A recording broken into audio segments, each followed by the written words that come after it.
Bonjour et bienvenue sur DataGen, le podcast qui permet de comprendre les stratégies data des plus belles startups en France. Je suis Robin Conquet et dans chaque épisode, j'invite un spécialiste de la data pour décrypter les problématiques de sa boîte. On était en pleine crise du Covid, première crise du Covid, et les gens se disaient mais qui sont ces deux hurluberlus qui veulent lancer une formation en présentiel alors qu'on est tous confinés en France. On reçoit plus de 200 candidatures et on sélectionne 20 personnes. Aujourd'hui, je reçois Antoine et Alexandre de DataBird. DataBird, c'est un bootcamp de data analyse qu'ils ont lancé il y a un peu moins d'1 an.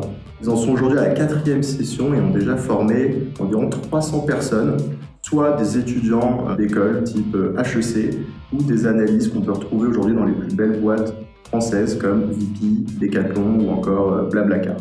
Bonjour Antoine et Alexandre, ça va ? Salut, merci de nous inviter. Avec plaisir. Du coup, est-ce que vous pouvez nous en dire un peu plus sur DataBird pour commencer ? Ouais, du coup, DataBird, c'est une formation intensive de 8 semaines pour lancer sa carrière en data analyse. DataBird, c'est un projet qu'on a lancé avec Antoine il y a maintenant 1 an, parce qu'on sentait qu'il y avait en fait cette pénurie de profils mi-data, mi-business. En fait, le profil qui travaillait dans le business et qui comprenait ce que la data faisait. Et donc, comme tu l'as dit, on a formé aujourd'hui plus de 300 profils. Et on est super contents et je pense qu'on a encore plein de belles choses à faire. Ce constat, vous en êtes rendu compte comment ? Parce que vous étiez encore en école, si je comprends bien, vous avez lancé le bootcamp dès la sortie d'école ? Je pense, en fait, déjà avec Alexandre, on s'est rencontrés sur les bancs d'HEC, donc il y a maintenant plus de 5 ans. On est de base, amis, copains, on était tous les deux dans le même bar de l'école. Et on a eu tous les deux trajectoires différentes. Moi, j'ai eu une trajectoire où, en fait, la data, ça me faisait peur. Typiquement, j'étais ce profil d'école de commerce qui ne connaît pas la data et qui ne sait pas ce qu'il y a derrière. Alexandre, lui, c'est ce profil business qui s'est intéressé à la data jusqu'à faire une formation spécialisée, du coup, avec Polytechnique. Et c'est à ce moment-là, du coup, il le racontera mieux que moi, parce qu'il l'a vécu, qu'est arrivée finalement l'idée de DataBird. Voilà. Donc, je rebondis ce que tu disais, Antoine. Effectivement, c'est en étant à Polytechnique dans la majeure data que je me suis rendu compte qu'il y avait une pénurie de profils. En fait, on me contactait spontanément sur LinkedIn pour aller donner cours en entreprise à des employés en poste. Et en donnant cours, je me suis demandé pourquoi on demande à un étudiant d'aller donner cours à des salariés en poste. C'est quand même assez particulier. C'est là où on a creusé et on s'est rendu compte qu'effectivement, il y avait un manque de compétences dans ce secteur-là. Et du coup, c'est comme ça qu'on a lancé justement cette formation présentielle pour être data analyst. Ce que je comprends, c'est qu'il y a un peu deux volets. Il y a le bootcamp et il y a aussi du coup des formations en entreprise, c'est ça ? Exactement. En fait, la première chose qu'on a fait avec DataBird, déjà, c'est de démystifier la data et ce que c'est pour tous. Donc, on a essayé de créer des événements, une communauté autour de ça. Et on a ensuite lancé notre formation cœur, qui est le bootcamp. Une formation de 8 semaines pour lancer sa carrière en data analyse. Après, le besoin, il est tellement grand qu'on était contacté spontanément par des entreprises, par des employés en poste pour être formés en data. Et même, on savait qu'au sein de notre école, il y avait des étudiants qui avaient besoin de ces compétences techniques. Donc, en plus du bootcamp, cette formation mère, on a derrière lancé des formations courtes à destination des entreprises et des employés en poste. On a appelé des sprint data. Et on a aussi enseigné au sein des écoles, donc notamment des modules de formation au sein d'HEC Paris. Du coup, je rebondis sur ce que tu disais, Antoine. Tous les profils qu'on forme, c'est important, c'est la data pour les non-initiés. Donc c'est pour ça qu'on est vraiment sur le métier de data analyst, où on fait la data pour les profils fonctionnels, à l'instar des profils peut-être plus data scientist ou data ingénieur, qui eux vont être des profils plus techniques. Donc moi, j'ai fait une majeure en data science. Et on s'est rendu compte qu'en fait, il y avait beaucoup de formations qui étaient orientées data science, mais peu encore data analyse, et qui, elles, c'était vraiment démystifier la data. Et c'est vraiment notre créneau, et c'est vraiment, en fait, dans notre ADN, démystifiant la data pour des profils qui peuvent en bénéficier, mais qui en ont encore peut-être peur, ou qui n'ont pas franchi ce mur de « j'apprends à coder, j'apprends ce que c'est, et je l'utilise dans mon métier ». Est-ce que justement vous pouvez nous parler d'un ou plusieurs profils de manière un peu plus spécifique pour qu'on se rende compte du type d'élèves que vous formez ? Mais en fait, on va parler des profils, je pense qu'on a plein d'exemples en tête, mais ce profil, c'est des gens du métier qui nous l'ont dit. Enfin, pour bien comprendre, DataBird, on ne l'a pas lancé comme ça en partant de nulle part. Il y a Alexandre qui s'est fait contacter donc, spontanément sur LinkedIn, et cette idée, on l'a germée, on l'a travaillée. En même temps, on allait à la rencontre des entreprises. C'est-à-dire que pendant plusieurs mois, on allait rencontrer des grands groupes, des startups, des scale-up, aussi des cabinets de recrutement, qui nous ont tous dit la même chose. Soit on a des profils business, mais qui ne maîtrisent pas ces enjeux, ces langages et outils data, soit on a des profils ingénieurs, mais qui n'ont pas assez ce sens business. Ça, du coup, c'est cette définition générale. Derrière, au sein de DataBird, un an plus tard, on a vraiment ces profils-là. On a ces profils business qu'on a formés au langage de l'outil data. Donc, je peux démarrer par un profil, mais je pense notamment à Philippe, qui était du coup étudiant à HEC, qui partait pour faire une carrière toute tracée en cabinet de conseil. Donc voilà, on les connaît, les gros cabinets de conseil en stratégie. Et qui finalement, pendant la période du Covid, entre 2-3 recrutements, s'est dit « j'ai 2-3 mois devant moi, je vais faire un bootcamp pour aller gagner un bagage technique supplémentaire. » Et bien en fait, 2 mois plus tard, il était au sein de notre bootcamp, et au bout de la 5e semaine de formation, il décrochait un job et même plusieurs propositions en data. Donc c'est vraiment un exemple d'un profil business qui ne savait pas coder et qui, en fait, juste après le bootcamp, même pendant le bootcamp, a trouvé un job dans une licorne d'ailleurs et a rejoint Vestiaire Collective juste à la sortie de la formation. Ouais. Un autre profil, si on veut, on a Chris aussi qui a fait grande école à l'EDEC, qui n'avait quasi jamais codé, très peu codé, et du coup qui est venu faire la formation. Et maintenant travaille en data chez Decathlon. Okay. Super heureuse, et du coup ça montre vraiment la proposition de valeur qui fonctionne, et de se dire vous n'avez pas fait plutôt d'école d'ingénieur, on vous apprend à coder, on va vous amener, on va vous travailler en data. Ok, très clair. Du coup, le métier vers lequel vous dirigez, c'est le métier de data analyst ou pas que? Pas que, en fait aujourd'hui, ce qui est compliqué avec le marché de la data, c'est qu'il est assez jeune. En fait, finalement, data analyst, ça va dépendre de l'entreprise. Chaque entreprise a sa propre définition. En fait, nous, ce qu'on va englober derrière la data analyst, c'est utiliser la data au service du business. Donc, c'est vraiment de se dire, on est un mix entre ces profils fonctionnels et ces profils techniques. On arrive à communiquer avec les deux équipes, que ce soit les équipes très business ou les équipes très techniques. On a un peu ce pont. Et du coup, ces métiers, ils peuvent prendre plusieurs formes. En fait, on peut être manager data, on peut être data analyst, on peut même faire des métiers peut-être plus orientés marketing, data marketing. On a Arthur et Limamou qui travaillent chez un de nos partenaires, Innovate, qui est en data marketing. On a aussi des profils, par exemple le CSM, le Sales Data Driven, en fait, qui va utiliser HubSpot pour analyser ses calls et son taux de conversion. Je ne sais pas si Antoine t'en a rajouté, mais en fait, il est pluriforme en tout cas. Ok, ça peut être aussi l'objectif de juste créer des gens qui vont être plus data-driven d'une manière générale dans leur approche, mais tout en restant dans leur métier. Exactement, et je pense que cette ligne de pensée, de démystifier la data, quelles sont ces barrières, est vraiment importante dans la compréhension de ce qu'on fait. Et ça va jusqu'à être freelance en data. On a des beaux parcours, des gens qui justement aussi ont découvert le code, qui pensaient faire simplement un bootcamp intensif comme ça pour avoir un bagage supplémentaire, qui sont maintenant freelance en data analyse ou consultants sur des consultants en BI. Donc ça brosse finalement un panel assez large à la sortie de possibilités.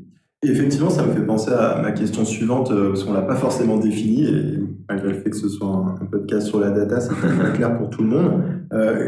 Tu fais quoi le data analyst concrètement, si on reste sans parler de tous les métiers de la data, mais quand tu dis par exemple à quelqu'un qui est freelance en data analyst, c'est quoi ses activités clés? Ouais, mais du coup, je peux commencer, Antoine, tu complètes si besoin. Mais en gros, ce qu'on va dire, c'est que donc, dans un processus data, en fait, le data analyst, il va arriver une fois que la data est déjà bien construite et bien centralisée. Donc, c'est de se dire, en fait, j'ai une ressource, comme le pétrole, par exemple, et ben, je vais devoir l'utiliser. Ben, en fait, avec le pétrole, je peux faire du kérosène, je peux faire des routes, je peux faire du plastique. Et le data analyst, il va dire, en fait, pour chaque besoin, en fait, qu'est-ce qu'on peut faire grâce à la data et comment ça peut améliorer notre prise de décision. Donc, c'est de se dire, l'intuition, c'est important, mais si on peut la backer avec de la data, c'est encore mieux. Ça, c'est vraiment le rôle du data analyst. Donc, je pense que les missions, c'est par exemple analyser l'utilisation d'un produit, est-ce qu'on a développé une nouvelle feature ou pas. Il peut en avoir plusieurs formes aussi, même au niveau du marketing. Est-ce qu'on a du churn? Si oui, pourquoi? À l'instar d'autres profils data qui vont peut-être être plus R&D, comme le data scientist qui va construire des modèles peut-être plus gros, plus conséquents, ou alors le data ingénieur qui lui va vraiment centraliser la donnée et qui va dire ok, ben en fait la data elle est dans plein d'endroits différents, un peu le pétrole il y a plein de puits différents, on va tous les rassembler, comme ça le data analyst il va pouvoir puiser dedans. Comment vous sélectionnez les candidats, parce que là vous avez donné effectivement l'exemple par exemple, d'un candidat qui avait fait HEC. Est-ce que c'est un job où il faut avoir fait absolument une école très, très sélective comme ça, ou c'est quand même accessible à tout type de profil? Alors, je pense que c'est vraiment accessible à tout type de profil. C'est justement notre motto, c'est de pouvoir. C'est une formation qui est accessible à tous. On a pris des exemples comme celui de Philippe, mais on a d'autres exemples de gens qui, justement, pendant le Covid, ça faisait plus d'un an et demi, qui galéraient à trouver un job avec des formations initiales qui étaient des formations en faculté, typiquement en bio ou en droit. Donc, c'est vraiment un bootcamp et une formation qui est accessible à tous. Derrière, sur notre sélection, on est une formation sélective parce qu'on passe 8 semaines ensemble, du matin au soir, du lundi au vendredi. Donc, de toute façon, il faut être très motivé et avoir un bon fit avec nous. On reçoit plus de 200 candidatures et on sélectionne 20 personnes. Nos critères de sélection, ils sont très clairs. Il y en a 3. Le premier, c'est justement la motivation et le fit. Le deuxième, c'est la réussite aux entretiens. Mais ça ne veut pas forcément dire une réussite technique, c'est aussi une manière de penser, une façon dont on va réagir. Est-ce qu'on va aller tout de suite être en mode problem solving ou pas? Et puis, le dernier critère, c'est finalement la cohérence avec le projet professionnel. Si je sors d'une école de commerce et que je viens faire un bootcamp en data et que je veux trouver un poste de data analyst junior, c'est super cohérent, le match, il est fait. Si je suis consultant data ou consultant indépendant, mais que je sens que j'ai un bagage à combler, un manque, et que je viens faire cette formation pour derrière propulser mes missions et être beaucoup plus compétitif, c'est pareil, le match il est fait. Mais il faut que derrière ce projet il soit mûri et qu'il soit cohérent avec ce que nous on propose. C'est simplement ça qu'on recherche. Ouais, à l'instar de la personne qui nous contacte pour dire j'ai envie de faire des réseaux de neurones, du deep learning. Là, on va dire mais t'as pas vraiment compris ce qu'on va faire. Nous, on va pas faire de deep learning, on va se concentrer sur les besoins et des réponses immédiates au business. Oui, tout à fait. Et c'est pas non plus de se dire la data c'est l'Eldorado. La data, il y a des métiers, mais il faut savoir ce que ça représente, ce que le métier représente.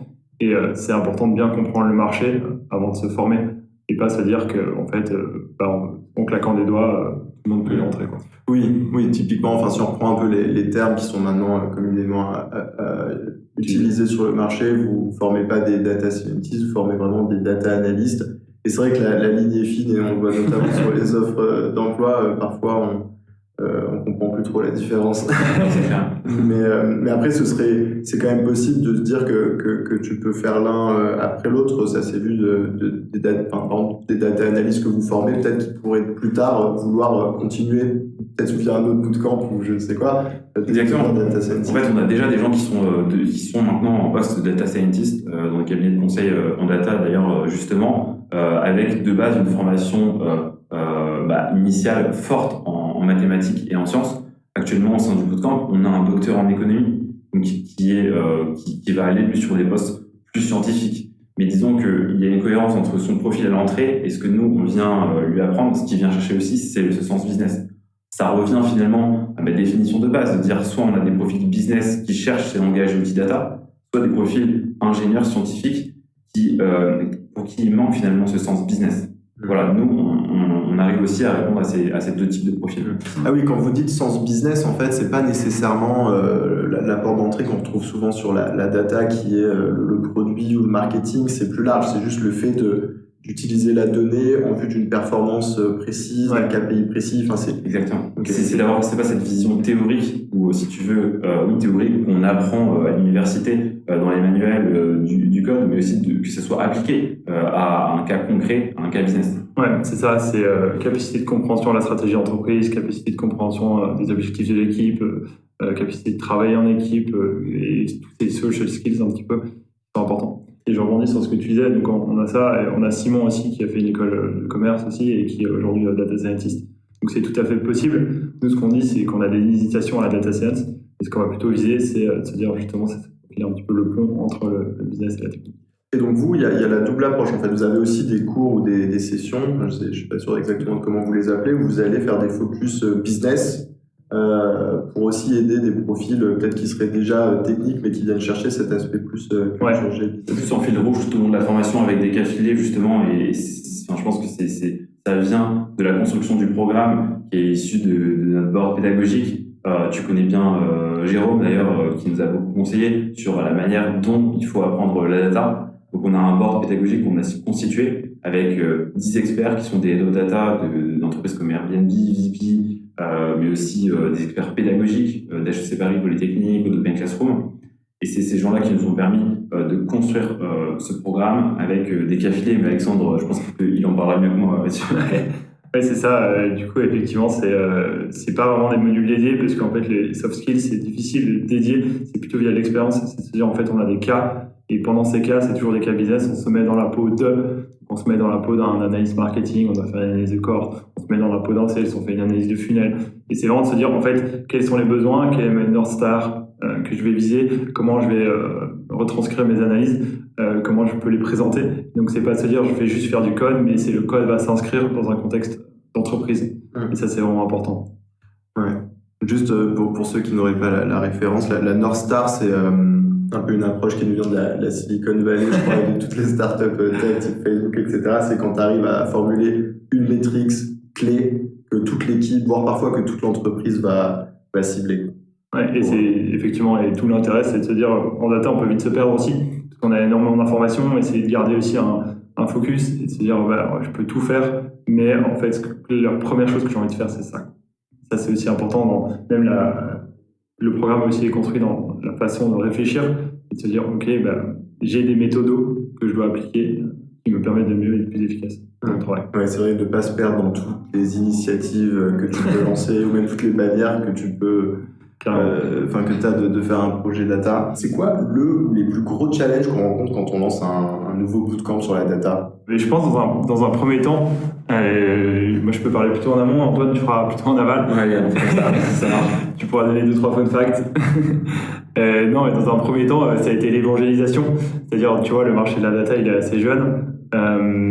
Et du coup, c'est de se dire, en fait, le métier de data ingénieur, data scientist, data analyst, on en parle depuis quelques temps, mais quand même, on voit que dans les offres d'emploi, c'est pas toujours très clair, surtout pour les gens qui ne travaillent pas. Et du coup, c'est important qu'on évangélise sur quel profil peut faire quoi. D'ailleurs, on voit un nouveau métier, l'analytics engineer, aujourd'hui, qui naît via un logiciel qui s'appelle DBT.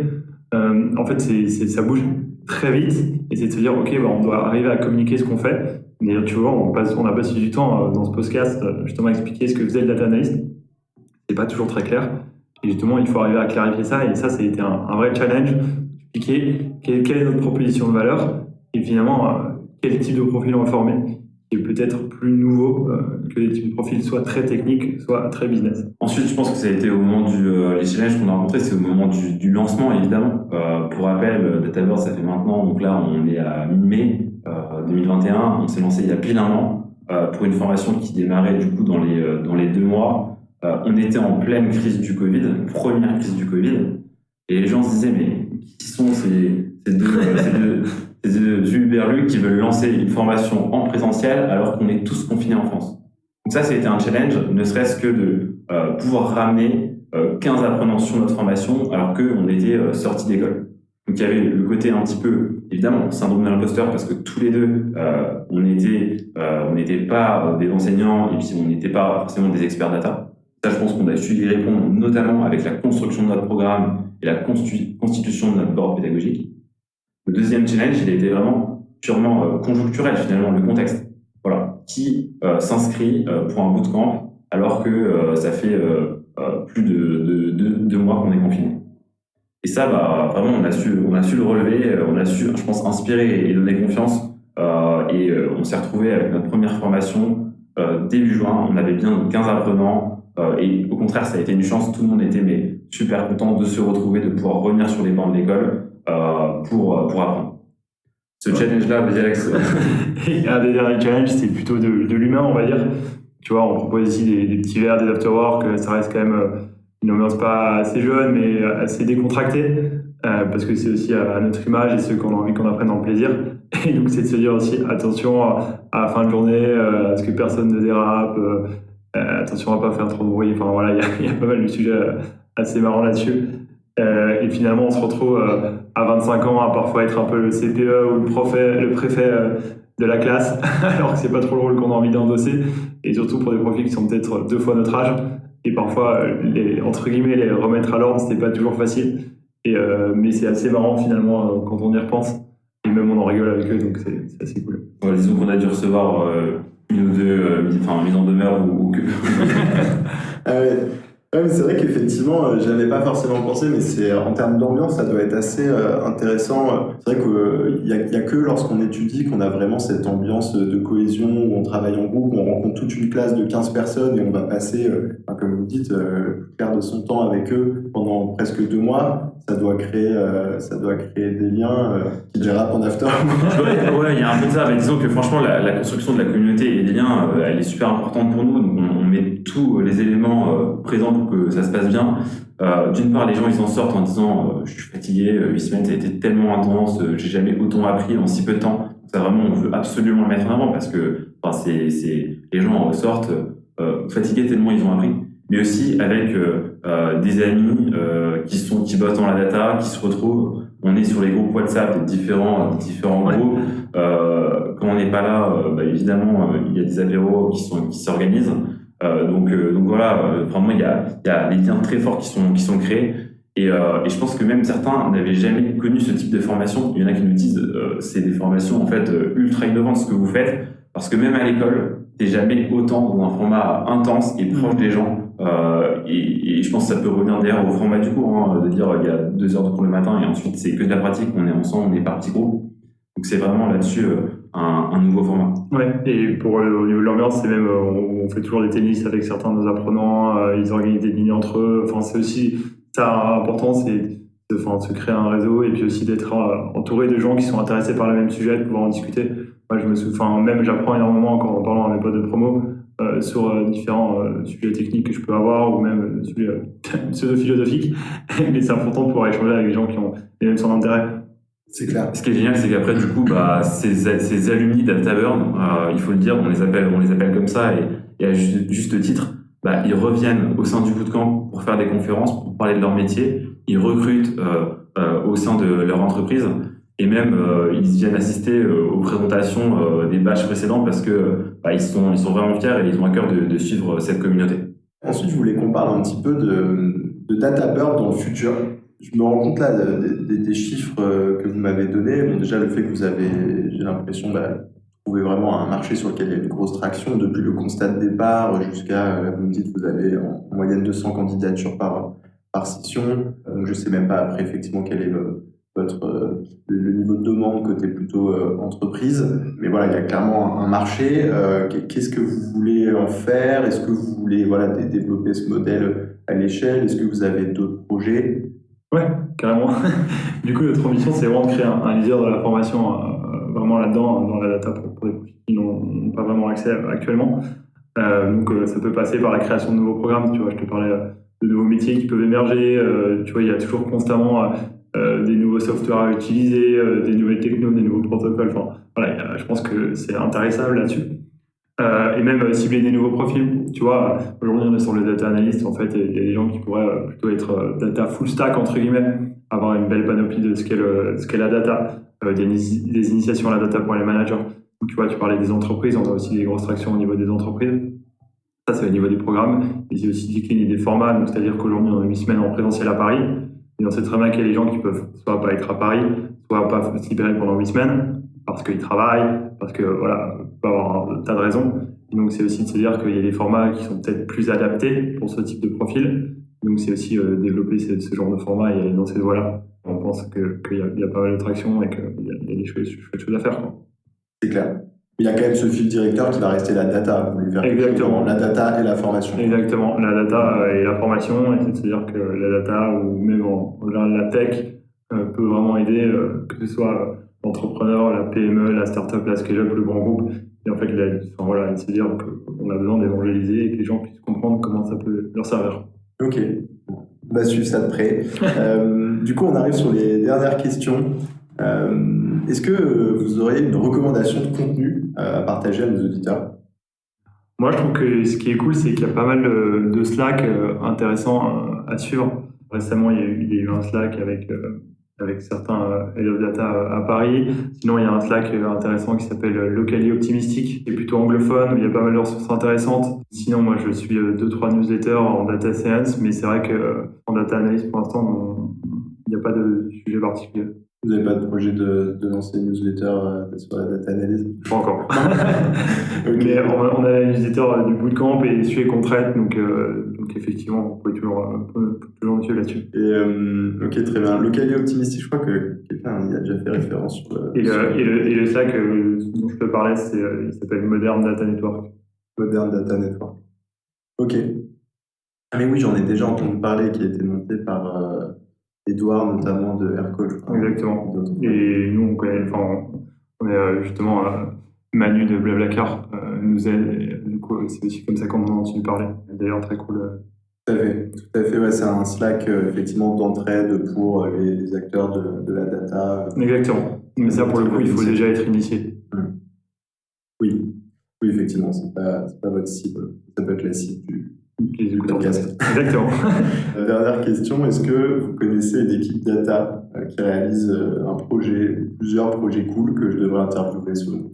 Ouais, moi j'ai des très bons copains de promo qui ont lancé une boîte qui s'appelle Castor, Castor Doc, qui font un petit peu, ils en parleront mieux que moi, mais de ce que j'ai compris, un data catalogue pour permettre aux entreprises de mieux utiliser, comprendre leurs assets data.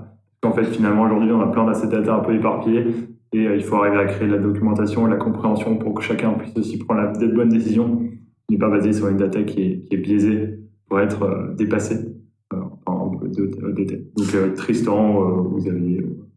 Oui, tout à fait. Je connais bien Castor, effectivement. Mais il y a Arnaud, d'ailleurs, avec qui on a fait un épisode sur PFIT qui les a rejoints en Chief Product Officer. Donc, je vais te contacter bientôt pour faire un épisode. Merci beaucoup. Merci à toi. Et à bientôt. Ouais, j'espère. Et puis pour tous ceux qui veulent nous suivre, n'hésitez pas à taper DataBird sur les réseaux ou sur notre site internet. On sera ravis d'échanger avec vous. À bon entendeur. Merci d'avoir écouté cet épisode. Si vous a plu, n'hésitez pas à me laisser un avis sur Apple Podcast ou iTunes. À bientôt.